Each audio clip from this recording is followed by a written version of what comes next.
All right, guys, so we're thinking about function of the scaps, because this is a question that I get often. It's also something that we put a lot of priority on, so I want to walk through each different thing that the shoulder can do and what we want to do or think about with the scaps as it relates to that. So, first of all, if we consider what the shoulder can do, it can basically go back, it can horizontally abduct, it can horizontally abduct, it can flex, it can extend, it can rotate, it can also circumduct would be this, but it can also do these actions here. Or it can elevate, depress, retract, and protract, right? So here's what we want to do in terms of the scaps. Anytime that we're pulling down or like moving into position here, so think deep push-up, shoulder high T, any type of movement like that where we're thinking like get into almost this horizontally abducted position, what we want to think about with the scaps there is not necessarily just like, it's not a pinch back, right? It's not like a pinch there. It's more like a actual pull back into that position, right? So like a pinch would just be like that, like there. A pull back would be more like that. So it's almost like all the tissue on that backside is like getting there, kind of like getting big and like expanding. And that's allowing the tissue that's on the front side to lengthen, right? So that could be like if we're holding a push-up above the ground, or we're doing a deep push-up, or we're doing something like deep and external rotations, like we're thinking kind of like pull that back, all that tissue back, get there instead of just like pinch, right? It's not the pinch, it's like that full pull back into position where you feel all the tissue on that back side. So that's there. When we're working out in front and we're not actively moving down, then we're thinking more of like protract or like drive away.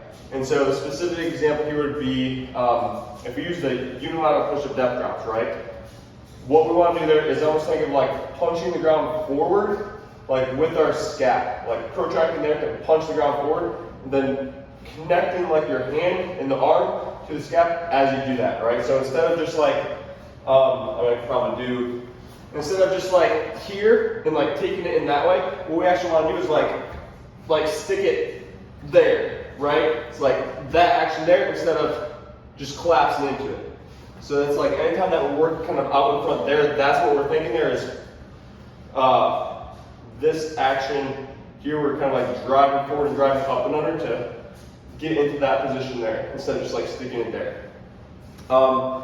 Next, when we're going overhead.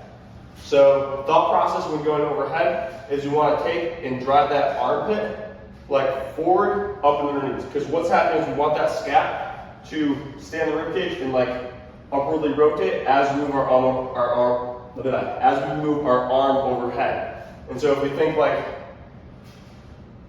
drive up and underneath with that armpit and with that scap, that then sets that in place there. And then you'll notice like traveling just up in here, right? So this isn't necessarily the position. There's not anything wrong with this position, but if we're thinking like how do we want the scap to work, it's more like there. So if we're doing a hang, right, it's like we're driving up and underneath there. If we're doing an overhead barbell hold, driving up and underneath there. If we're doing a handstand, same thing. It's like you're driving up and underneath there to get in that position when we're overhead, right? So it's like screw that into that position there as we're in that overhead position.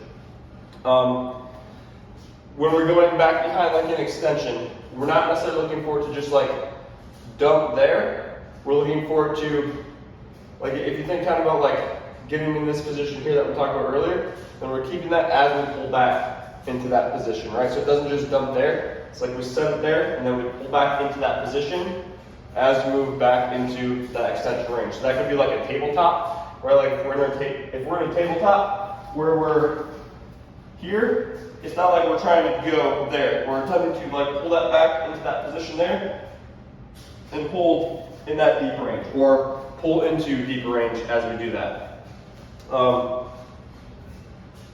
For rotation, so we'll start off like if we want our scap to support the movement of the humerus inside that joint, then we're thinking like almost like protract like this way as we internally rotate. So we could go like this as an internal rotation move, or if we're doing something like this as an internal rotation move, it's like you're driving that with a scap, right?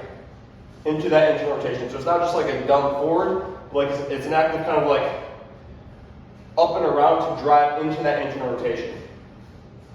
There, right?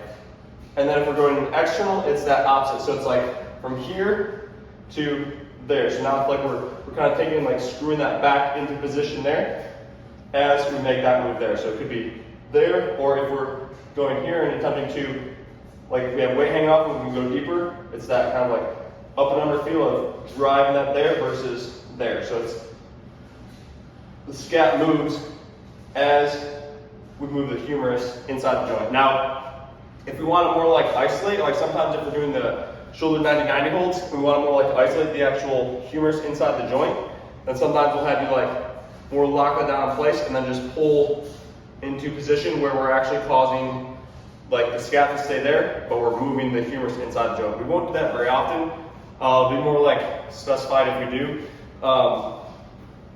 But the shoulder 90-90 hold again would be an example of that, where it's more like we lock that in, then we're pulling against it, right, to create some space and to create some separation there. So that hits pretty much everything that we do with the shoulders. Like obviously if we're doing something more like this, that's fairly self-explanatory. Like we want that to kind of like come up as we go up and then depress down as we go down, and then protract and then retract as we go through those ranges. But I think like being able to set the scaps in place and be able to use those kind of sets everything else up really well. So that's what we're looking at for each of those positions, is being able to, again, kind of step back if we're going here, protract forward if we're going here, rotate to support there if we're doing that, up and under if we're going overhead, and really kind of like keep it back and tucked as we pull back into this position here.